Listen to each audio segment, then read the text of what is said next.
จากดินบอกเคยลืมกลิ่นความจนถึงฟ้าบังลมให้เดินทนความเข็นใจกี่ปีที่เราจากเงาบ้านนาสู่ฟ้าเมืองไกลเสื้อร้อยเก่าๆกระเป๋าหนึ่งใบกับพุทธมอปลายยังจำได้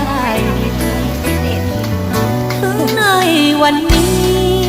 สิ่งที่มีพออยู่สบายแรงที่เทไปส่งผลให้ยิ้มได้